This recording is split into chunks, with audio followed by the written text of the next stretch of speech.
नमस्कार, स्वागत आहे सर्वांचं आपल्या MPSC एक्झाम मंत्राच्या प्लॅटफॉर्मवर. आणि खूप दिवसांपासून ही गोष्ट चालू होती. बरेच जण म्हणत होते सर ते ठळक बातम्या तुम्ही टाकताय करंट मंत्रावर, त्या चांगल्या आहेत, पण त्याच्यावर जर एखादी व्हिडिओ सिरीज सुरू करता आली तर बघा. आणि मला असं वाटतं ती वेळ आता आलेली आहे, आपण ती चालू करतोय. आणि मला तुम्ही याच्यावर पण कमेंट करून सांगा की ही पुढे कंटिन्यू करायची आहे नाही करायची आहे. मी तुमच्या यूट्यूबच्या कमेंटनुसार पुढचा डिसिजन घेणार आहे.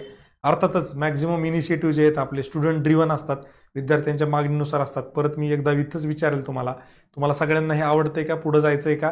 जर तुम्ही यस म्हटले तरच आपण पुढे जाऊया. तर ठळक बातम्या काय, आपण डेली जसं आपण बघितलं असेल की DD सह्याद्रीवर पूर्वी यायच्या ठळक बातम्या, आजच्या ठळक बातम्या, तर त्याच पद्धतीनं आपण एक सदर चालू केलं होतं की महत्त्वाच्या ज्या डेली न्यूज आहेत ज्याच्यावर प्रोबेबली पूर्व परीक्षा, मुख्य परीक्षाच्यावर प्रश्न येऊ शकतो, त्या अनुषंगानं आपण सुरू केलं होतं. त्याला एक चांगलं स्वरूप देण्याचं काम आपण त्या ठिकाणी केलंय. तेच तुम्हाला ही PDF पण त्या ठिकाणी आपण आपल्या चॅनलवर अवेलेबल करून देणारच आहोत. पण तत्पूर्वी फक्त एवढं सांगा की हे कंटिन्यू करायचं का नाही करायचं. 1 सप्टेंबरपासून आपण सुरुवात करूया.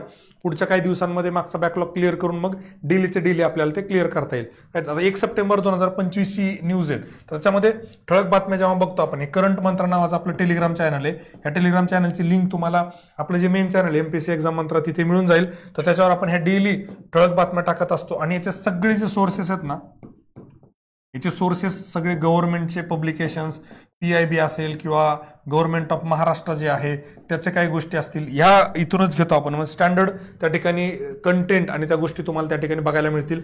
आता जर बघितलं पहिली न्यूज बघा, आदिवाणी काय. आता आदिवासीमधला आदी जो आहे, आदिवासी समाज जो आहे त्यातला आदी, आणि वाणी म्हणजे काय, बोलणं बरोबर आहे. वाणी म्हणजे काय, एखादी कोण बोलतंय काय करते ते. आदिवाणी म्हणजे आदिवासी लोकांसाठी, आदिवासी भाषांसाठी काही एखादा नवीन बोलण्याचा उपक्रम आलाय का, 100% तोच आहे. आणि तो आहे AI, म्हणजे आर्टिफिशियल इंटेलिजन्स जनरेटेड. ती काय आहे, एक अनुवादक आहे. त्याला नाव दिलंय त्यांनी आदिवाणी नावाचा. चॅटबॉट म्हणूया आपण, त्याचा व्हॉइस बॉट जो असतो तर तो अनुवादक आहे. अनुवादक म्हणजे काय, ट्रान्सलेटर असतो. तो ट्रान्सलेट काय करणार आहे, एखादा इंग्लिश मधलं सेंटेन्स आहे की बाबा I got selected in MPSC prelims as deputy collector, तर मग हे सेम आदिवासी भाषेमध्ये ते ट्रान्सलेट करून देईल. किंवा तुम्ही म्हणले की माझा जन्म पालघर जिल्ह्यामध्ये या ठिकाणी झालाय, याला इंग्लिशमध्ये करून दे, ते इंग्लिशमध्ये करून देईल. म्हणजे तो 3-4 कामं करणार आहे. टेक्स्ट टू व्हॉइस करणार आहे, व्हॉइस टू टेक्स्ट करणार आहे, स्पीच टू टेक्स्ट करणार आहे, स्पीच टू परत काय म्हणतात त्याला, टेक्स्ट टू स्पीच करणार आहे. सगळ्या बाबतीमध्ये त्याच्यामध्ये एनेबिलिटी त्यांनी दिलेली आहे. तर एवढंच लक्षात ठेवा, आदिवाणी इज AI, हा ट्रान्सलेटर आहे, AI ट्रान्सलेटर. आणि मग त्याचा जेव्हा आपण विचार करतो तो किती आहे, तर जवळपास भारतात 461 आदिवासी भाषा आहेत. हे काही लक्षात ठेवण्याची गरज नाहीये. किंवा 71 विशिष्ट मातृभाषा आहेत, हे पण लक्षात ठेवायची गरज नाही. महत्वाचं एवढं लक्षात ठेवा, 4 प्रमुख आदिवासी भाषांना समर्थन देतोय. म्हणजे हे AI आहे, हा 4 मेनली भाषांवर काम करणार आहे. त्यातली संथाली जी आहे ती ओडिसामध्ये आहे, भिली जी आहे ते मध्य प्रदेशमध्ये आहे, मुंडारी जी आहे ती झारखंडमध्ये आहे, आणि गोंडी छत्तीसगडमध्ये आहे. या 4 मेन भाषांवर याचा फोकस असणार आहे. जसं म्हणलं टेक्स्ट टू टेक्स्ट करणार आहे, तुम्ही लिहून दिलं तो लिहून देईल, तुम्ही बोलले तो बोलून पण दाखवेल. म्हणजे तुम्ही इंग्लिशमध्ये बोलले तो आदिवासी भाषेत बोलून दाखवेल, तुम्ही आदिवासी भाषेत बोलले तो इंग्लिशमध्ये बोलून दाखवेल. किंवा तुम्हाला टेक्स्ट टू स्पीच, तुम्ही काहीतरी लिहून दिलं तो आदिवासी बोलून दाखवेल, तुम्ही आदिवासी भाषेत काय बोलले तो इंग्लिशमध्ये लिहून देईल. एवढ्या 4 पद्धतीनं तो त्या ठिकाणी काम करू शकतो. हा झाला आपला पहिला आदिवाणी, राईट. आता आदिवाणीवर कसाही प्रश्न आला तरी आपल्याला तो सॉल्व्ह करता आला पाहिजे. पुढचा प्रश्न आपण बघूयात. पुढचा जो महत्वाची बातमी आहे ठळक बातम्यातली ती आहे पहिले मल्टीलेन फ्री फ्लोट टोलिंग इथंच लक्षात ठेवा. टोल बूथ जे असतात टोल त्याच्यावरचं, ते काय केलंय, पहिले मल्टीलेन वेगळ्या लेनमध्ये आपल्याला त्या ठिकाणी जाण्यासाठी तो टोल आहे तो स्मूथली काम करणार आहे.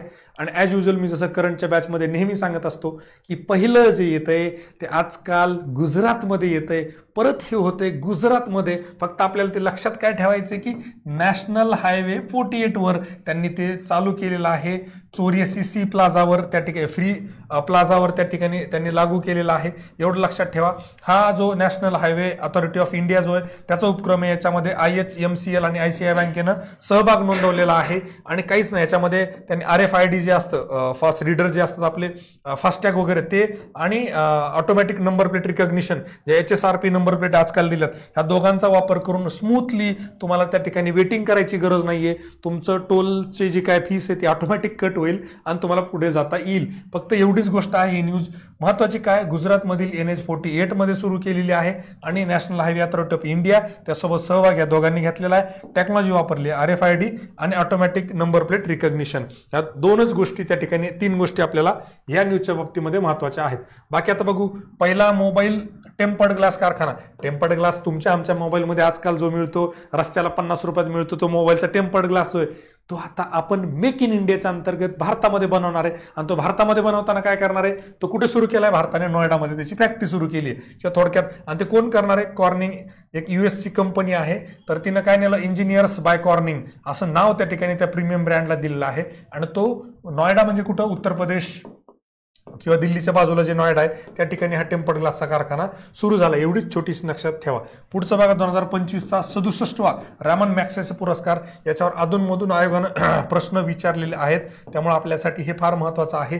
आणि जेव्हा जेव्हा एखाद्या चांगल्या काम करणाऱ्या संघटनेला आणि भारतातल्या संघटनेला पर्टिक्युलरली काही मिळतं, तेव्हा ते आपल्यासाठी करंट अफेअर्समध्ये महत्वाचं असतं. ते आता आपण बघूया. याचे विजेते कोण झालेत, एज्युकेटेड गर्ल्स फाउंडेशन.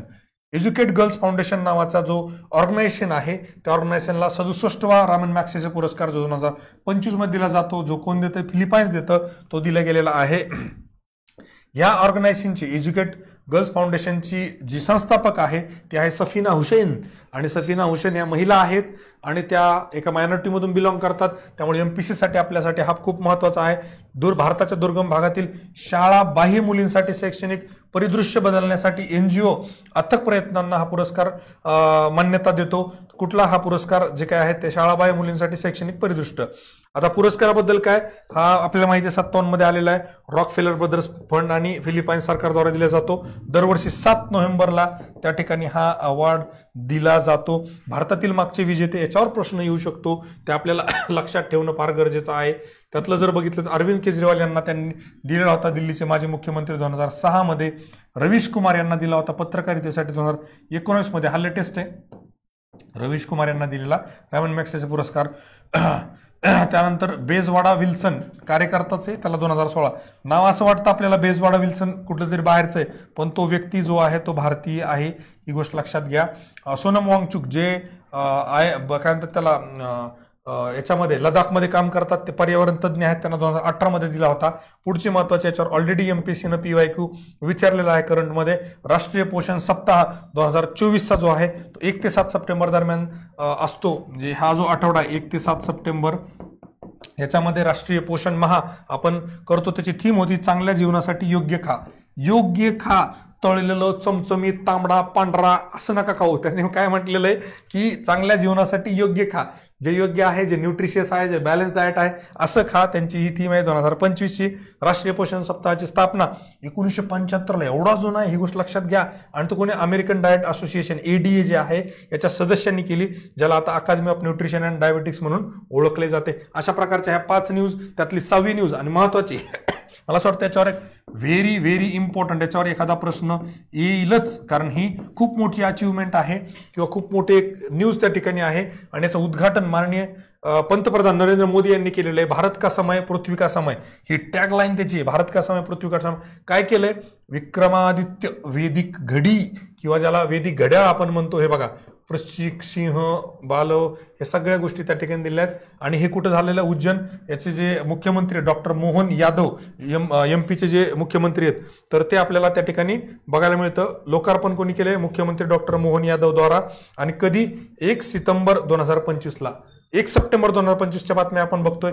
1 सप्टेंबरला याचं उद्घाटन झालंय. आणि ही डेट आपल्यासाठी फार महत्वाची आहे. प्रश्न ह्या डेटवर डायरेक्टली येऊ शकतो. राज्यसेवा कंबाईनच नाही, सरळ सेवेला पण हा प्रश्न त्या ठिकाणी येऊ शकतो. भाद्रपद शुक्ल पक्ष नवमी विक्रम सप्तम 2082, हे एवढं काही लक्षात ठेवायची गरज नाही. सकाळी 11 वाजता केलं हे पण आपल्याला एवढं लक्षात ठेवण्याची गरज नाही. फक्त महत्वाचं काय की ते 1 सप्टेंबरला केलं. आणि त्या ठिकाणी, एकच मिनिट, त्या ठिकाणी यांनी काय म्हटलंय की नरेंद्र मोदी पंतप्रधान यांचा त्यांनी फोटो लावलेला आहे. पण हा ओपनिंग बहुतेक त्यांनी केलेलं नाहीये, लोकार्पण हे मुख्यमंत्र्यांनी केलंय. नरेंद्र मोदींचा फक्त त्यांनी फोटो लावलेला आहे. विक्रमादित्य वेदिक घडी, भारत के समय की पुनर्स्थापना की पहल, युवा संवाद कार्यक्रम त्या ठिकाणी, वाहन रॅली पण होती. आता त्याच्याबद्दल थोडीशी डिटेल बघूया आपण. आज जगातील पहिल्या वैदिक घड्याळाचे लोकार्पण जगात असं पहिल्यांदाच केले. मध्य प्रदेशातील उज्जैन मधील जंतर मंतर, जंतर मंतर राजस्थानमध्ये पण या, पण हे जंतर मंतर कुठलं आहे तर हे उज्जैन मधलं जंतर मंतर आहे. आणि 85 फूट उंच टॉवरवर त्या ठिकाणी स्थित केलेलं आहे. बाकी हे डिटेल्सवर जास्त प्रश्न विचार विचारणार नाही, फक्त 189 पेक्षा जास्त भाषा त्या ठिकाणी त्याच्यामध्ये आपल्याला बघायला मिळू शकतात. एवढीच महत्त्वाची आहे. उज्जैन मध्य प्रदेश, तिथले मुख्यमंत्री त्यांनी केलंय. वैदिक घड्याळ आहे, जगातलं पहिलं आहे. जंतर मंतर जे उज्जैनमधलं तिथं केलेलं आहे. फार जास्त डिटेलमध्ये गेले तर 85 फूट उंच टॉवरवर त्या ठिकाणी केलेलं आहे. तर अशा प्रकारच्या न्यूज आपण डेली घेण्याचा प्रयत्न करूया. फक्त मला एवढं सांगा की आपण हे कंटिन्यू करायचंय, अशा प्रकारचे इनिशिएटिव्ह आणायचेत का नाही आणायचेत. Thank you very much my dear friends. Please comment.